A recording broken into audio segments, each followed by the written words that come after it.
还没结束呢！一起上！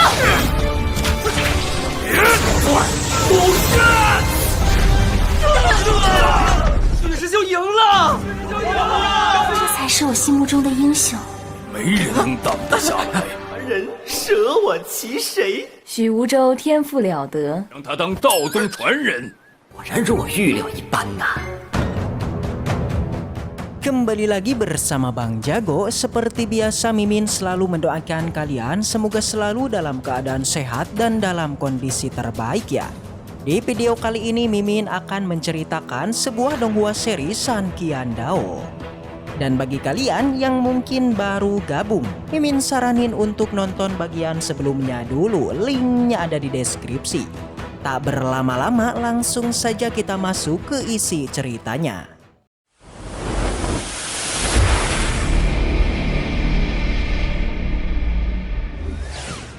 Setelah pertarungan sengit kemarin Wuzhou melawan 5 murid dari 5 puncak Sekte Daojong, tak disangka dalam pertarungan itu Wuzhou berhasil bertarung dengan seimbang. Bahkan Wuzhou berhasil mengalahkan semua murid tersebut. Jelas situasi pada saat itu semua mata tertuju pada Wuzhou. Itu karena merasa bangga dengan kekuatannya. Selain para murid, para tetua juga terus tak henti memujinya. Yang bahkan salah satu tetua beranggapan Wuzhou ini merupakan seorang murid yang pasti akan menjadi penerus Sekte Daojong. Namun ternyata pertarungan tersebut masih belum berakhir. Awalnya semua orang beranggapan jika pertarungan ini sudah selesai karena sebelumnya Wuzhou telah berhasil memukul mundur mereka. Akan tetapi terlihat satu persatu para murid dari 5 puncak itu kini bangkit kembali. Murid yang pertama bangkit adalah Wuji, yang bahkan dia sudah tidak mau lagi basa-basi dan langsung mengeluarkan kekuatan terkuatnya. Yakni si Wuji ini memiliki kekuatan serangan yang paling kuat. Dilanjutkan setelah Wuji adalah Luoqi. Dia juga kembali bangkit dan langsung memperlihatkan kekuatan terkuatnya. Begitupun dengan 3 murid lainnya yang juga tidak mau kalah. Mereka semua kembali bangkit dan langsung mengeluarkan kekuatan terkuatnya. Yakni ada yang memakai palu, ada yang memakai jimat gulungan, dan ada juga yang memakai tungku alkemis. Kelima murid ini sudah mengeluarkan semua kekuatan terkuatnya hingga batasannya. Yang tentu saja penyerangan yang dilakukan mereka ini merupakan pasti serangan terakhir. Melihat ini Wuzhou sedikit merasa kaget. Namun meski begitu ia tetaplah tidak gentar dan siap meladeninya.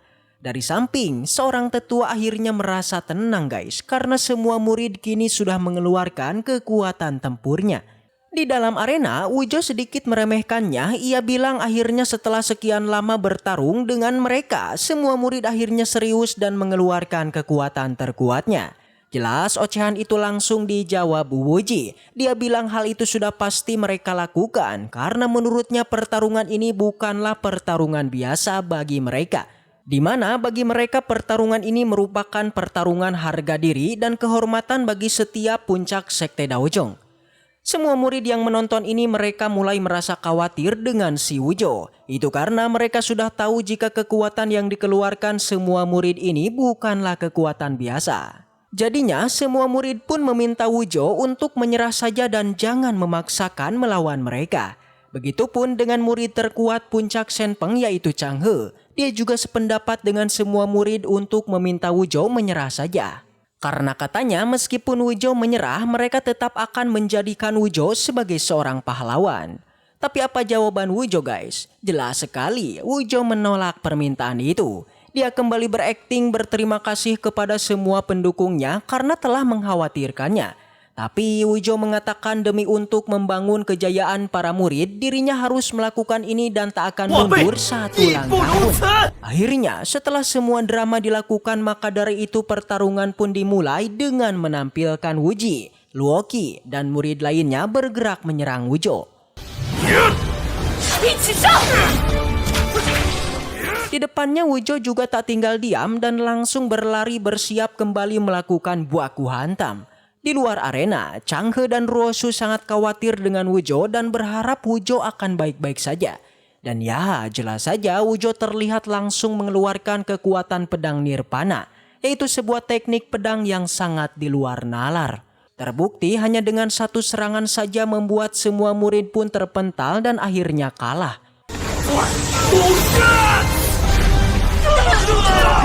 Semua orang yang melihat ini mereka menjadi sangat senang karena akhirnya pahlawan mereka pun berhasil mengalahkan semua murid tersebut.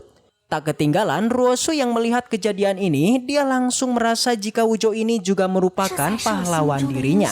Situasi di sana perlahan hening sampai akhirnya salah satu tetua langsung terkesima, yaitu dengan kekuatan pedang Wujo yang sangat kuat. Alhasil karena Wujo telah memenangkan pertarungan ini, maka dari itu tetua Mo langsung meminta kepada semua puncak untuk menepati pertaruhan mereka, di mana setiap puncak diharuskan memberikan setengah sumber dayanya pada puncak Shenpeng. Jelas saja semua tetua pun sedikit merasa keberatan, hingga salah satu tetua meminta kalau masalah ini dibicarakan ulang. Namun tetua Mo tetaplah tidak setuju. Menurutnya diskusi sudah selesai dan puncak Shenpeng lah yang telah memenangkannya. Di tengah obrolan itu si Wujo kemudian mulai angkat bicara dan meminta semua tetua agar memberikannya kesempatan bicara. Di mana kembali lagi Wujo melakukan acting guys, yang kali ini dia ingin terlihat sebagai seorang pahlawan bagi semua tetua. Dia mengatakan jika setengah sumber daya setiap puncak diberikan pada puncak Shenpeng, maka hal itu akan mempengaruhi kultivasi dari para murid mereka. Oleh karena itu, Wujo berjanji dia tak akan mengungkit lagi kesepakatan tadi dan memilih untuk melupakannya. Jelas, perkataan itu membuat semua tetua tersenyum dan merasa bangga kepada Wujo. Begitupun dengan semua murid tukang, mereka juga sangat bangga hingga tak henti terus memujinya. Mendengar semua pujian ini, Wujo pun tersenyum tipis. Itu karena dengan perkataannya barusan, semua orang kini menganggapnya sebagai seorang pahlawan. Yang tentu saja itu semua ia niatkan untuk menjadikan dirinya menjadi penerus dari sekte Daojong.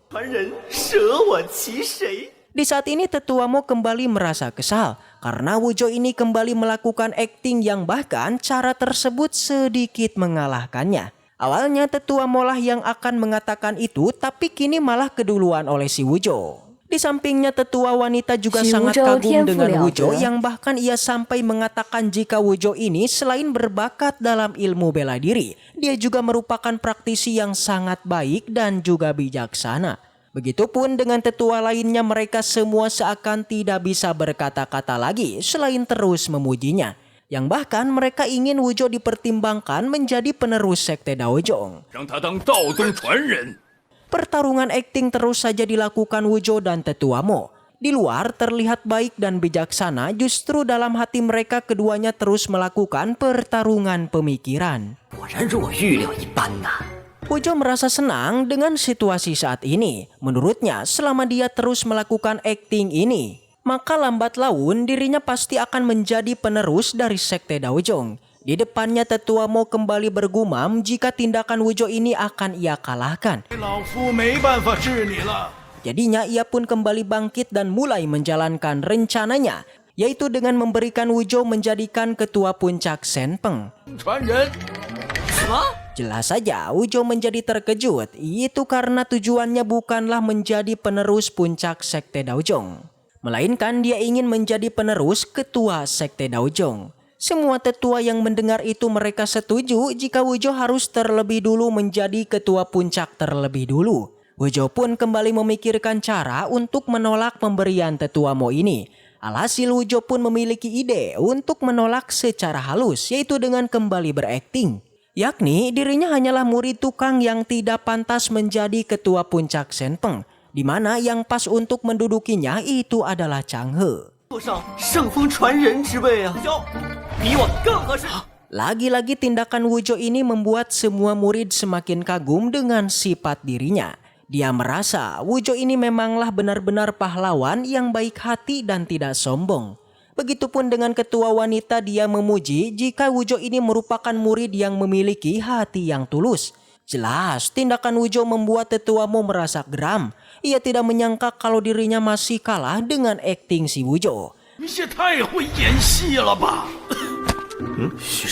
Namun apa yang terjadi? Tiba-tiba Chang He mendekati Wujo dan mengatakan Jika dia menolak untuk menjadi ketua puncak Shenpeng itu karena dia tidaklah cocok dan yang cocok adalah Wuzhou. Segera Chang He mengangkat tangan Wuzhou untuk segera dinobatkan menjadi ketua puncak Shenpeng. Di mana jika Wuzhou tidak menerimanya maka dirinya juga tidak akan menerimanya. Pada saat ini Wuzhou pun menjadi panik itu karena dia tidak ingin menjadi ketua puncak Shenpeng. Melihat ini lagi-lagi ketua wanita dibuat kagum dengan perilaku para murid yang telah memperlihatkan sebuah ketulusan. Dan ya, tetua maupun menjadi senang karena dia kembali memiliki rencana untuk menarik kembali kata-katanya, yaitu menjadikan Wuzhou sebagai ketua puncak Shenpeng.